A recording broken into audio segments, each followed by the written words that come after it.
vamos chegar ao final do livro do Apocalipse, falando e vendo agora sobre esse sacerdócio sendo cumprido. A gente vê a queda da Babilônia, a gente vê a consagração, vamos dizer assim, do sacerdote, através do templo do Senhor, do tabernáculo do Senhor, descendo sobre a terra, descendo sobre nossas vidas, na presença do Senhor. Então vamos continuar vendo essa belíssima história do sacerdócio no livro do Apocalipse. E aqui no capítulo 18, a gente vê a queda da Babilônia, a ligação com a prostituta, aquele famoso verso, sai dela, povo meu. O que a gente pode entender por sair dela? Apocalipse 18, sai dela para que não venham as suas pragas. Na Babilônia é que as pragas ali estão vindo, a gente estiver junto dela. Então será ela retribuída em dobro. Essa questão de pragas está ligado a Levítico, Deuteronômio, as pragas viriam para a correção do povo. Retribuição em dobro, são leis ali também na saída do povo de Israel do Egito, essa questão de pagar em dobro. Isso tudo no contexto também de livros como Jeremias, Ezequiel. Queimada no fogo, essa mulher, essa cidade seria queimada no fogo, como o livro do Apocalipse fala. E toda essa ligação, como já falei, Nadab e Abiú, que morreram ali queimados.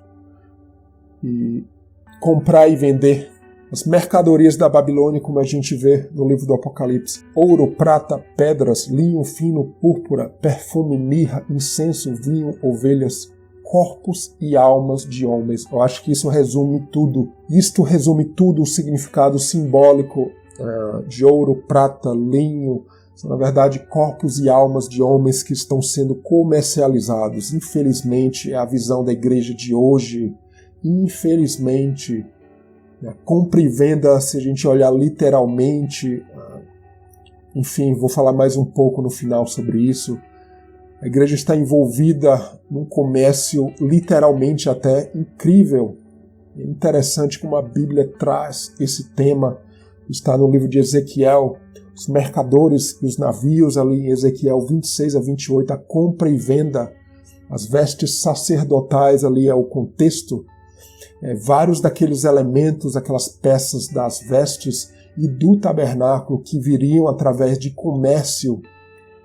O contexto do livro de Ezequiel 26, 28, que às vezes a gente, o que significa isso? Fala de muito comércio, regiões comerciais, toda a ligação com o templo, ali, cidades que foram importantes na entrada desses materiais, ali na época de Davi e Salomão, para que o templo fosse realmente feito. Nela, na mulher, na Babilônia, o sangue dos profetas foi achado. Felizmente ela está embriagada, como já falei. Tudo isso ligação com o livro de Levítico. Uma linda ligação com o livro de Levítico, Deuteronômio, Êxodo, Números, pragas, retribuição em dobro. Tudo isso fala em Levítico, Êxodo. Não beber sangue. O fogo de Nadab e Abiú. O sacerdócio que não alcança a consagração que o Senhor tem, aquelas leis de consagração, 7 dias no 8º dia, o livro do Apocalipse, ligação com a embriaguez em Levítico 10. Interessante que logo após Nadab e Abiú serem consumidos pelo fogo, o texto bíblico vai falar de não beber na entrada ali, não beber para fazer ali na entrada do serviço sacerdotal dentro do tabernáculo. Então fica aquela questão, estavam Nadab e Abiú bêbados, literalmente, acho que pouco interessa isso. A Bíblia não é clara sobre isso, mas o que é claro, sim, o contexto é embriaguez espiritual, é o que está acontecendo aqui com essa mulher, o sangue dos profetas, a profecia verdadeira. Não estou falando de profecia, às vezes em certos níveis até acontece realmente, mas a profecia não pode estar morta, esse sangue dos profetas da profecia não pode ser consumido por nós, isso é contra a lei. Então a noiva deve estar bebendo o cálice do Senhor. esse cálice que significa aceitar as leis do Senhor em nossas vidas. A queda da Babilônia, o comércio da Babilônia, corpos e almas. Sai dela, povo meu, Apocalipse 18, para que não venham as suas pragas. Então, mais uma vez, a Babilônia comercializando ouro, prata, púrpura, perfume, mirra, incenso, vinho, ovelhas, corpos e almas de homens. A gente vê ouro, prata, linho, púrpura, perfume, mirra, incenso, vinho, ovelhas. São muitos desses temas do próprio livro do Apocalipse, voltando a capítulos anteriores a este. Então, falam de coisas, né? Compre ouro, né? Compre de mim ouro provado no fogo. Dita todo o contexto do livro do Apocalipse. Isso voltando a toda a Bíblia fala sobre isso. Púrpura, perfume, mirra, incenso, vinho, ovelhas, tudo tem ligação com essa consagração do sacerdote, com o trabalho no templo, com o reinado, os mercadores de navios, vestes sacerdotais, o peitoral, éfode, as pedras no peitoral, no éfode. Sentada como rainha se achava rica. Né? No texto do Apocalipse 18, a gente volta ali para as 7 igrejas. Esse contexto lindíssimo, porque se a gente pensar em Paulo, nas viagens de Paulo, de outros como Pedro também, a gente vê as viagens para locais como Tessalônica, Colossos, né? Aquelas cartas ali de Paulo, aqueles lugares que ele viajou, comercializando ali a palavra verdadeira, e eram lugares comerciais, históricos, muitos deles, de eventos do Antigo Testamento, e agora estavam recebendo o comércio verdadeiro através de Paulo. Tempos difíceis que Paulo passou, mas comercializando, vamos dizer assim, o verdadeiro evangelho, regiões onde, riquíssimas muitas delas, onde vestes eram confeccionadas, feitas, e ali todo aquele contexto de Paulo falando, né, se revestir da presença de Deus, e tem uma ligação muito grande com o Antigo Testamento, com essa questão do comércio também.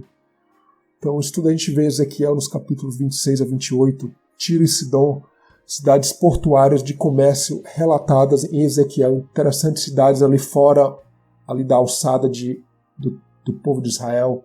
Já fala ali de uma igreja gentílica, dos gentios.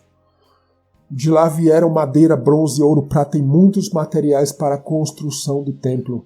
O livro de Ezequiel e outros livros e outras passagens se abrem grandemente quando a gente entende este contexto. A cidade de Jope e a visão de Pedro, uma igreja formada por gentios. É engraçado a visão de Pedro e ali o início realmente fortemente dos gentios, até pela visão de Pedro, dos gentios da igreja gentílica, e a ligação com Jope e de onde veio vários dos materiais do templo ali, através de navios, inclusive, madeira, por exemplo, e outros materiais. Então, é uma ligação belíssima. O livro de Ezequiel, ele é para os nossos dias, não é um livro que se passou, uma história de Israel que ficou, é um livro incrível para os nossos dias. Linho fino, perfume e vinho, isso fala de poder religioso. Você vê que vários dos artefatos aqui, dessa mulher, dessa cidade, estão ligados, desse comércio, estão ligados a coisas religiosas. Na verdade, é a igreja que está sendo colocada ali. Não estou falando de igreja católica, estou falando da igreja evangélica realmente. E a gente tem que estar ciente disso, não para que a gente possa se amargurar com isso. Sai dela, povo meu, eu vou sair dela. Daniel, por exemplo, ele não saiu dela. A ordem era para ele realmente ficar. Mas ficar e lá nela ser fiel. Muitas vezes a ordem é para sair, o que seja. Para a sua vida, para a minha vida, o Senhor tem que falar o que a gente deve fazer. Sejamos luz onde estivermos. A gente possa ser como a ordem dada a Laodiceia, comprar ouro e vestes brancas ali no início do Apocalipse, aquelas 7 igrejas. As bodas do Cordeiro, julgamento aos que adoraram a imagem da besta. Vou falar sobre a imagem da besta separadamente depois, em outra oportunidade. Apocalipse nos capítulos 19 e 20, o lago de fogo, essa questão de fogo, lei. A gente vê isso em Deuteronômio capítulo 33, o Monte Sinai, o rio de fogo e os tronos de Daniel, no capítulo 7, verso 10, por exemplo. Essa ligação do lago de fogo com Daniel e com a lei, tem muita essa ligação, todo um contexto do Antigo Testamento. E também merece mais detalhes em outra oportunidade. As bodas do Cordeiro. Agora, finalmente, a gente vê o casamento do Cordeiro. E aí a parte interessante que a gente vê, esse casamento fala de uma mulher se casando e o sacerdócio fala de homem e mulher. Na verdade, Deus não está dando prioridade a homem ou a mulher. A gente vê a questão da noiva, um contexto, uma perspectiva também do sacerdócio, a parte masculina. Então, vestido de linho e fino, né, as bodas do Cordeiro, puro e resplandecente, a justiça dos santos, como fala ali no Apocalipse, linho fino, as vestes sacerdotais, então, as bodas, a noiva e a ligação com o sacerdócio. Jesus veste salpicadas de sangue ali no Apocalipse, capítulos 19, 20, e no livro de Apocalipse também, ligados aos sacrifícios ali do livro de Levítico. Vai ferir e regir as nações com vara de ferro, né, e tem um lagar de vinho. Ali o Senhor quer realmente reinar nesta terra e em nossas vidas também, nesse pedaço de terra que é o nosso corpo. Então a ceia, as bodas, né, é uma ceia bastante estranha, diria assim, com a comida, com o alimento, carne dos reis, dos cavalos, dos homens. Acredito que a gente não pode olhar literalmente se vai acontecer destruição ou se já aconteceu realmente, mas muito disso fala de uma guerra espiritual realmente, e essa é o alimento, quando realmente a parte carnal é removida, vai ser removida inclusive do mundo inteiro. Vai chegar a esse ponto, a gente não pode perder essa perspectiva que isso vai acontecer, o reino do Senhor vai ser implantado, ainda não vai ser agora, pode demorar, a vinda do Senhor pode ser em breve, é verdade, mas tudo tem um tempo de Deus. A besta e o falso profeta presos e lançados no lago de fogo. E todo esse contexto do fogo com a consagração do sacerdócio em Levítico, Nadab e Abiú, e sacrifícios, roupas sacerdotais, o tabernáculo, o santo dos santos, a ligação com o trono, a ligação do santo dos santos, o trono, santo dos santos no Antigo Testamento e o trono também dos reis, com o trono ali no livro do Apocalipse. Está realmente na presença de Deus, entendendo o projeto dele, buscando pelo menos entender. Não que a gente entenda tudo, a gente busca isso. O templo de Deus e o sacerdócio, o santo dos santos, o serviço ao Senhor. Nos capítulos 21 e 22 do Apocalipse, a questão da noiva, do sacerdócio. O sacerdote sendo ali realmente escolhido, finalizado na presença do Senhor. Mulher, homem, a Nova Jerusalém, a noiva ataviada, o tabernáculo de Deus com os homens, a noiva, o tabernáculo, o trono de Deus, não mais em um templo, mas a cidade por completa vai ser esse templo. A cidade, 12 portas, 12 nomes, as 12 tribos, similar ao tabernáculo e as tribos ao redor do tabernáculo. Toda aquela visão ali em Números, do livro de Números, das tribos ao redor do tabernáculo, as 12 tribos, as 12 pedras nos 12 portões da cidade, similar às pedras usadas pelos sacerdotes. O trono de Deus e do Cordeiro, os servos servirão. Essa palavra servir ali está ligada ao serviço do templo. Então, nas testas, o nome do Cordeiro de Deus, voltando ali para o nome na testa do sacerdote, o nome, o selo também, o selo, a marca da besta, todo esse contraste, e o cumprimento da saída ali no deserto do povo de Israel. Por exemplo, no capítulo 19 de Êxodo 28, o cumprimento disso, nesse reinado de sacerdócio que fala ali no início do livro do Apocalipse, e fala também no livro de Êxodo. Esse cumprimento se dá, a gente vê no final do livro do Apocalipse. Então, a árvore da vida, agora a gente vai voltar para o Jardim do Éden, e a ligação do Jardim do Éden com o Santo dos Santos tem várias ligações. estar realmente dentro, voltando realmente para a presença do Senhor, de uma vez e por completo, e para sempre. Então, Adão e Eva julgar o bem e o mal, esse é uma das funções do sacerdote, do rei também, julgar o certo e o errado. Através de Deus apenas a gente pode saber isso. A entrada no Santo dos Santos, Deus e o Cordeiro face a face, como ali o dia da expiação, a gente pode olhar por esse contexto relatado, por exemplo, em Levítico. E interessante, no final do livro de Levítico, justamente fala sobre isso. A fidelidade, o que ela leva? E porei o meu tabernáculo no meio de vós. Todo o contexto do Apocalipse e o livro de Levítico, e ali a saída do povo de Israel do Egito, entrando para a Terra Prometida, também tem essa ligação, entrar para a Terra Prometida, entrar no Santo dos Santos, chegar o dia que realmente entraremos por completo. O Senhor nos dará não uma terra física, mas um corpo não mais formado pelo pó da terra. Essa é a nossa esperança, e para isso temos que avançar nesse sacerdócio nosso. Infelizmente, a imagem que o Apocalipse nos mostra é o inverso de uma forma geral da igreja, como no Apocalipse capítulo 12, no verso 3. E foi-lhe permitido fazer guerra aos santos e vencê-los, poder sobre toda tribo, língua e nação. Infelizmente, vivemos tempos de igreja ainda romanizada, inclusive essa besta romana, grega romana, que engoliu realmente os fiéis, e a gente ainda está tentando ali abrir a boca dela e sair dela, mas a verdade é que ela está por todo lado, por doutrinas que a igreja dos dias de hoje, inclusive evangélica, ainda guarda, que o Senhor vai aos poucos mudando, mas o Senhor quer mais, o Senhor quer rapidez, o Senhor quer mais velocidade nesse sacerdócio em nossas vidas, no sacerdócio da igreja como geral também.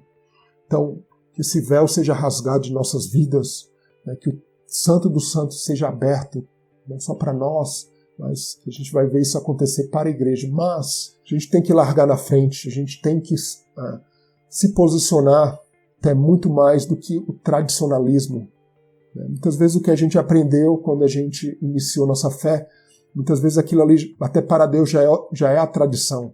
A gente tem que sair dessa parentela, sair do Egito, realmente ter Deus, esse novo nascimento, realmente esse Espírito Santo ser gerado em nós, porque daí se vem esse sacerdócio, daí seremos realmente consagrados e estaremos no Santo dos Santos. E já temos que estar fazendo isso, flertando com isso, se eu poderia usar esse termo. A igreja dos dias de hoje, que sacerdócio é esse dos dias de hoje? Estamos já ensaiando e cumprindo o dia da expiação e rasgando o véu em nossas vidas? Então, qual o entendimento que temos do livro de Levítico? Apenas falamos de dízimo e ofertas, tentando, às vezes, vindicar um sacerdócio onde nossos projetos pessoais estão sendo alavancados através da igreja. Na verdade, muitas vezes existe uma verdade sobre isso. A igreja precisa sobreviver, é verdade, o dinheiro, mas será que estamos fazendo isso da forma correta que Deus quer? Será que estamos exagerando nisso? Será que estamos falando a verdade sobre o dízimo? Entrei nessa questão do dízimo, quero falar bastante sobre o dízimo mais na frente. Muitas igrejas, infelizmente, o que a gente vê hoje, abre-se o livro de Levítico, vai se falar de quê? De dízimo e oferta. Porque vai confrontar pessoas que estão iniciando o sacerdócio, que sequer chegaram, sequer perto do que vai acontecer. O sacerdócio nessas pessoas vai morrer, é o que a gente vê hoje. A pessoa hoje em dia, o servo hoje em dia, ele tem que se converter quantas vezes? 10, 100 vezes a gente vê, só o que a gente vê pessoas não se convertendo realmente. Por quê? Porque elas entram num caminho, existe uma obra realmente onde a palavra de Deus é pregada, eu não tenho dúvida disso, mas o livro do Apocalipse fala de um sacerdócio do início ao fim. Se a gente ficar aqui no início ou no meio, onde quer que seja, dessa saída do Egito do deserto para a terra prometida. Se a gente ficar aqui no meio do caminho, não adianta se eu comi o maná, não adianta se eu tive experiências com o Senhor. O Senhor quer nos mostrar um novo caminho. A coluna de fogo, a nuvem está se movendo, o Senhor quer um novo acampamento, que a gente se mova para uma nova posição. Isso tem acontecido em uma velocidade incrível nos nossos dias. A igreja tem que estar atento disso, para que o sacerdócio possa acontecer realmente essa consagração em nossas vidas. Esse é o sacerdócio de Melquisedeque, o sacerdócio que não é baseado nas leis do Antigo Testamento, nem no livro de Levítico, mas é um novo sacerdócio através do sangue de Cristo. Então, a gente tem que estar nessa novidade de vida através do sangue de Cristo. Tem um verso bastante importante no livro de Levítico, logo no finalzinho, o último verso de Levítico, é o capítulo 27, no verso 34. Fala assim: são estes os mandamentos que o Senhor ordenou a Moisés para os filhos de Israel no Monte Sinai. Então, te vê que o Monte Sinai, como falei em vários outros estudos, fala do Pentecoste. Tradicionalmente, os judeus, até muitos cristãos, sabem que o Pentecoste ali no Sinai foi o primeiro Pentecoste, e ali é onde o Espírito Santo desceu. Os escritos dos apóstolos, dos discípulos no Novo Testamento mostram isso também, e toda essa ligação do Monte Sinai com o momento da igreja hoje, que aí é o que é importante para nós, entender que tudo ali era profético, não só no Monte Sinai, mas toda a saída do povo de Israel do Egito. A igreja andando nos mesmos caminhos, a igreja no deserto, eu diria. E como a Bíblia também fala, não seguimos mais as leis, mas o nosso corpo agora é o culto agradável ao Senhor. Nossas vidas, o nosso corpo em sacrifício ao Senhor, e ali o serviço do templo é agora mostrado através de Cristo fazendo esse trabalho no nosso corpo, não mais em um templo. Não mais um templo feito por mãos humanas, mas Deus trabalhando, Cristo operando suas mãos em nossas vidas. Ao final do livro do Apocalipse, vemos esse templo descendo, a linda visão de João, desse templo tabernáculo, habitando entre o fiel, o serviço do templo, as roupas dos sacerdotes, a noiva amada de Cristo, essa ligação da noiva e do sacerdote, homem, mulher, a parte feminina, a parte masculina. Deus não é Deus de homem nem de mulher, Deus é Deus do ser humano. E o fiel que conseguiu realmente chegar ali à terra prometida, vamos dizer assim, ao tabernáculo do Senhor, o véu sendo rasgado, é esse que vai participar do reino vindouro, que está se aproximando.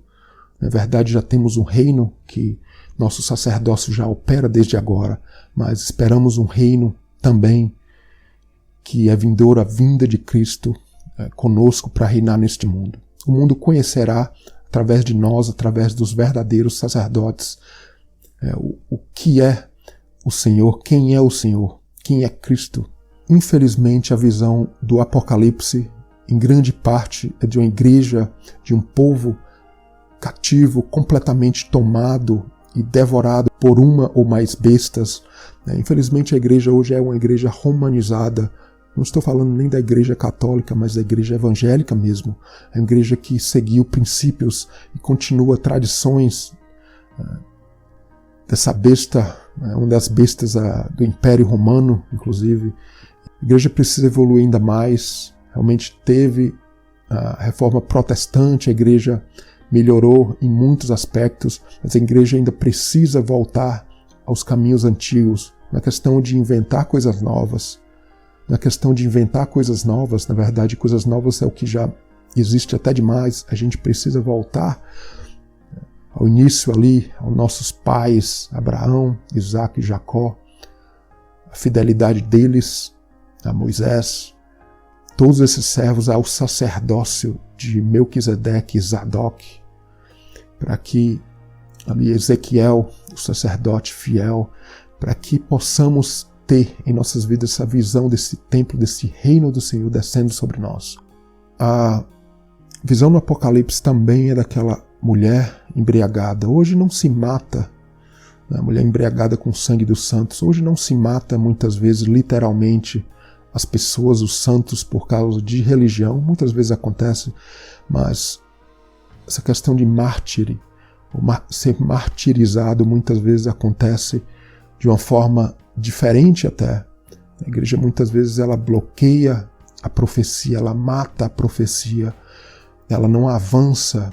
Muitas vezes ela está ali em termos da saída do povo do Egito, diria, muitas vezes ela está ali rodando a montanha como o povo de Israel, até que Deus ali, depois de muito tempo, tenha que chegar e dizer: vocês já rodaram demais essa montanha, avance. O Senhor tem sempre essa ideia de avançar, né? Seguir aquele fogo, aquela coluna, aquela nuvem também durante o dia, para que a igreja siga, né, os caminhos que o Senhor tem para nossa hora. A igreja não pode ficar parada, experiências são boas, experiências às vezes a gente tem, e não é que a igreja seja ruim ou mal.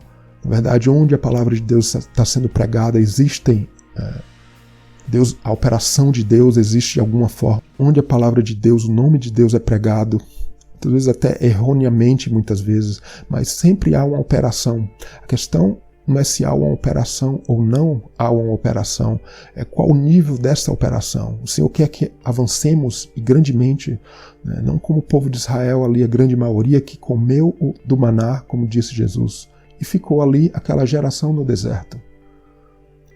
Sair e ter a experiência da Páscoa, sair do Egito, é uma coisa boa, mas é preciso ter a experiência genuína do Pentecoste em nossas vidas. Só assim vamos chegar ao local onde o Senhor quer em nossas vidas. E a igreja, como comunidade, precisa entender isso e precisa avançar mais ainda, e ver o que o Senhor está fazendo nesta hora.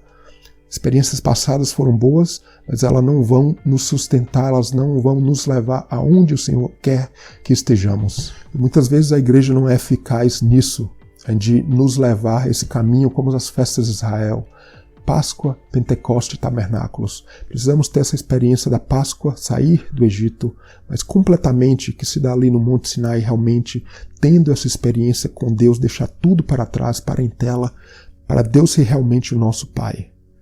E ali a gente focar na entrada na Terra Prometida, que é o que a gente precisa hoje, entender o que o Senhor quer para nós, para que sejamos realmente esse templo do Senhor, esse sacerdócio seja cumprido em nossas vidas. E essa visão final do livro do Apocalipse, João, o templo descendo, o serviço do sacerdócio, que hoje é o serviço não de um templo feito por mãos, mas um templo das nossas vidas. Esse é o culto agradável, né, que a gente possa entender isso, que nosso sacerdócio alcance o nível máximo que o Senhor quer para nossos dias, para que possamos também ter essa visão de João. Esse véu seja rasgado e possamos entrar realmente na presença plena do Senhor e preparados para esse reino.